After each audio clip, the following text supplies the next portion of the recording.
Steve Orr and Tracy Schuhmacher, Rochester Democrat, and Chronicle, published 5:13 p.m. Eastern Daylight Saving Time, August 23, 2019. Eugene C. Dorsey, a respected former publisher of the Democrat and Chronicle and president of the Gannett Foundation, who called the Rochester area home for nearly 50 years, has died at the age of 92. Mr. Dorsey, a resident of Penfield, died Thursday, August 22, of complications from an infection. M.R. Dorsey was publisher of the Democrat and Chronicle and its now closed sister paper, the Times-Union, from 1972 to 1979. He was a good publisher and a wonderful boss, and just a complete gentleman, a total gentleman all the way, said Ronald Anderson, who worked as circulation director of the Gannett Rochester papers for Mr. Dorsey. They had reconnected in recent years, and Mr. Dorsey had joined a group of retired Gannett employees who gathered monthly for lunch. Anderson appeared at Mr. Dorsey's home Thursday morning to pick him up for the next get-together, unaware that his friend had just passed away. His son told me what had happened. It's sad, Anderson said. I'll miss him, Mr. Dorsey, a native of Springfield, Illinois, was a radio announcer and then a business executive with a radio station and a small newspaper in East Street, Louis, Ill.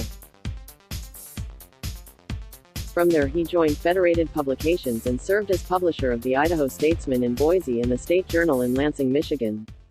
When Federated and Gannett merged in 1971, Mr. Dorsey was transferred to Rochester, home of the company's flagship newspapers, as general manager. He arrived in early September 1971. Days later, the uprising at Attica State Prison began, and the two Rochester newspapers began churning out stories about an event that was capturing global attention. The paper did some remarkable reporting on that, recalled his son, David Dorsey, of Pittsburgh. He just rode along with it. It was an amazing introduction to a sort of journalism he hadn't been exposed to before. In fact, the Times-Union won a Pulitzer Prize for reporting that police, not prisoners, were responsible for the 39 deaths that occurred when authorities retook control of the prison. A time of commercial success. Mr. Dorsey was the third publisher of the Gannett Rochester papers, replacing Paul Miller, who had held the post for 23 years. He also served as a vice president of the parent corporation. Newspapers were still dominant in the American media marketplace, and the Rochester enterprise was commercially successful under Mr. Dorsey's stewardship. As publisher, Mr. Dorsey allowed the two papers to have editorial differences, saying that expression of opposing positions backed by logic and research could have a healthy impact on public debate. According to a 1979 article in the Democrat and Chronicle, Mr. Dorsey's 8-year tenure in Rochester was marked by extensive participation in civic activities. He was a past president of Rochester Business Committee for the Arts, member of the board of managers of the Memorial Art Gallery and its executive committee, and was a board member of the American Council on the Arts. Dorsey was active in community chest, was a board member of the Rochester Chamber of Commerce, Rochester Institute of Technology, the New York State Publishers Association, the Rochester Downtown Development Corp., and the Civic Music Association, among other groups. When he was at the paper, he was well liked by the people there, said David Dorsey, an author and artist who worked at the Democrat and Chronicle in the 1980s as business editor.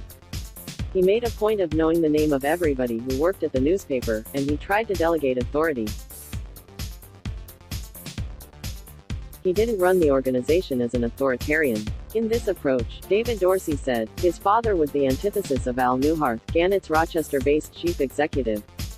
Newhart, who died in 2013, was highly successful but famously dictatorial and cantankerous. He titled his autobiography, Confessions of an SOB. The biggest trial of working here was dealing with Newhart's style.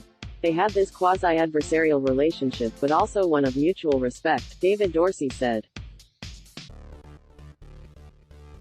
In 1979, Dorsey moved from publisher to president and chief executive of the Gannett Foundation and enjoyed what his son described as the happiest days of his life.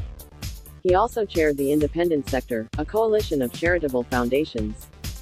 Mr. Dorsey retired from the foundation in 1989.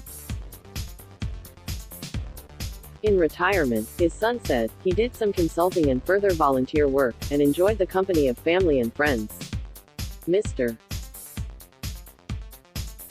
Dorsey is survived by his wife, Rita, sons David and Philip, of Brighton, grandchildren Kristen and Matthew, of Los Angeles and Encino, CA, and 3 great-grandchildren. Soar at Gannett.com. Tracy's at Gannett.com. Let's block ads. Why?